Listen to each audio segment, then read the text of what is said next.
নমস্কার বন্ধুরা, রূপাস লাইফস্টাইলে আপনাদের স্বাগত জানাই। আজকে আমি ইলিশ মাছ আলু বেগুন দিয়ে রান্না করে দেখাচ্ছি। সেই জন্য ইলিশ মাছগুলোকে কেটে ভালো করে ধুয়ে নুন হলুদ মাখিয়ে নিয়েছি। আলুগুলোকে আমি লম্বা লম্বা করে কেটেছি, কেটে সেটাকেও নুন হলুদ মাখিয়ে নিয়েছি।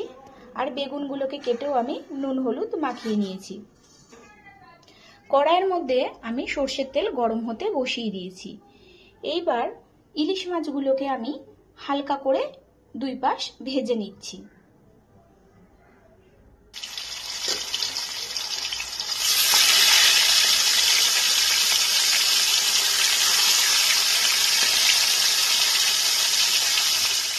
ইলিশ মাছগুলোকে আমি একটু হালকা করে ভেজে নিয়েছি।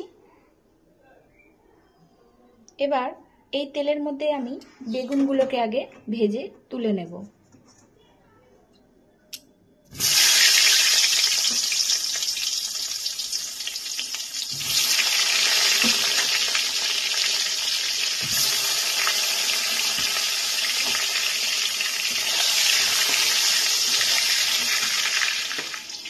বেগুনগুলো আমার ভাজা হয়ে গেছে, এবার আমি তেল থেকে তুলে নিচ্ছি বেগুনগুলোকে।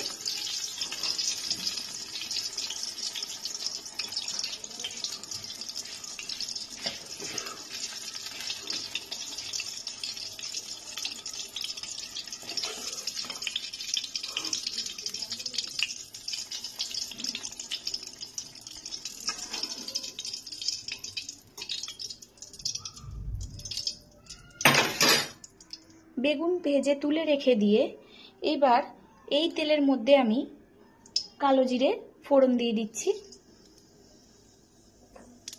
এই ইলিশ মাছ দিয়ে আলু বেগুনটার ঝোলে কোনো রকমের বাটা মশলা আমি আজকে দেব না। কালো জিরেটা ফোড়ন দেওয়ার পর এর মধ্যে আমি এক এক করে আলুগুলোকে দিয়ে দিচ্ছি।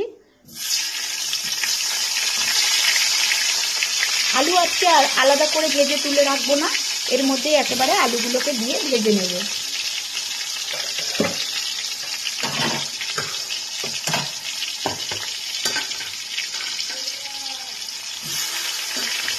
দিয়ে দিলাম আমি আলুগুলোকে।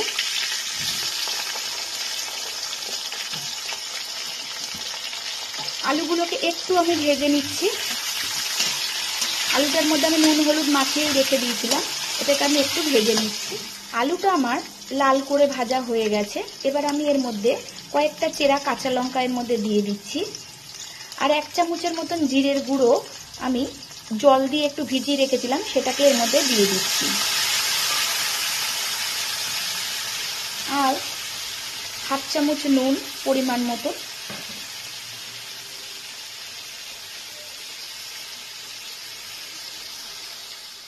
আর 1 চামচ হলুদ গুঁড়ো আমি এর মধ্যে দিয়ে দিচ্ছি। এই মশলাটাই শুধু লাগবে, আর কিছু এর মধ্যে লাগবে না। এবার এই মশলাটাকে আমি ভালো করে কষিয়ে নিচ্ছি। আর এই জিরের গুঁড়োটার মধ্যে একটু জল দিয়েছি যাতে মশলাটা পুড়ে না যায়। এটাকে আমি এবার আলুর সাথে ভালো করে একটু কষিয়ে নিচ্ছি। এবার পরিমাণ মতন জল আমি এর মধ্যে দিয়ে দিচ্ছি। ছোট বাটি 2 বাটি জল আমি দেব, কেননা আলুটা সেদ্ধ হতে হবে।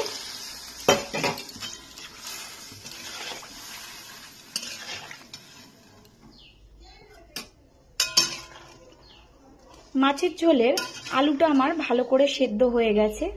দেখুন, মাছের ঝোলের আলুটা আমার ভালো করে সেদ্ধ হয়ে গেছে। এইবার আমি এর মধ্যে বেগুনগুলোকে দিয়ে দিচ্ছি। ভেজে রাখা বেগুনগুলোকে দিয়ে দিচ্ছি। তার সাথেই আমি ভেজে রাখা ইলিশ মাছগুলোকেও দিয়ে দিচ্ছি।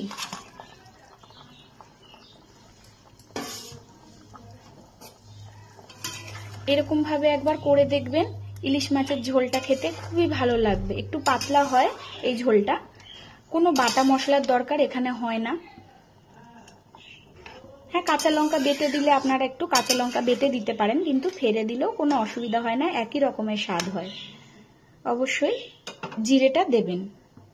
আমি জিরে শুকনো করে ভেজে নিয়ে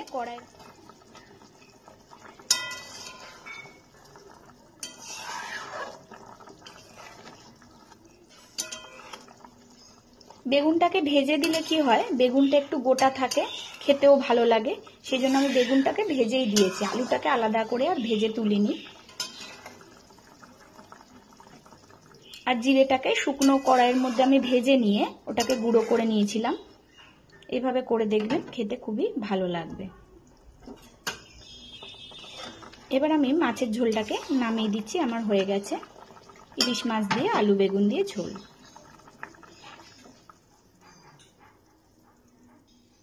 দেখুন, ইলিশ মাছের ঝোলটা আমার হয়ে গেছে আলু বেগুন দিয়ে, আমি নামিয়ে দিয়েছি। ঠিক এইরকম দেখতে হয়েছে। বেগুনগুলো পুরো গোটা গোটা রয়েছে। আমি যে এরকম ভাবে করলাম, একবার সেই রকম ভাবে করে দেখবেন। ভালো লাগলে অবশ্যই আমাকে কমেন্ট করে জানাবেন, একটা লাইক করবেন, আর আমার চ্যানেলটিকে সাবস্ক্রাইব করে আমার পাশে থাকবেন।